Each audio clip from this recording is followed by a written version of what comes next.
In Psalm 22, it talks about that pierced and flowing, just as we see in John 19. Yet it says in Psalm 34, none of his bones would be broken. And it says in John 19:33, they did not break his legs. You see, the psalmist said, even though everybody crucified, they took a mallet and crushed their legs so that they couldn't lift themselves up to breathe and they'd suffocate. Just like everyone got it, the psalmist said, but Jesus won't. And there was that prophecy looming. And there was that soldier with his big mallet that he covered with blood, that he had smashed the legs of everybody crucified his whole career. And yet it says that they saw that Jesus was already dead. So the guy said, no use doing that.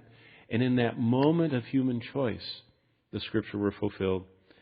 Finally, John 19:34 says that the soldiers pierced his side with a spear, and immediately blood and water came out. And it says this in Zechariah 12 and verse 10. I will pour on the house of David, on the inhabitants of Jerusalem, the spirit of grace and supplication, when they look on me, whom they pierced. It's one of my favorite verses in witnessing to Jewish people. We're headed in a few weeks again to Israel. Most likely there'll be a whole bunch of Jews on the airplane.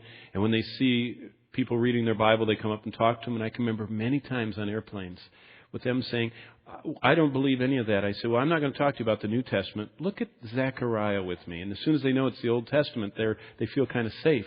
And I said, it says in Zechariah 12:10 that sometime in the future, you Jewish people are going to look on Jehovah whom you pierced. When exactly was Jehovah pierced? The infinite God.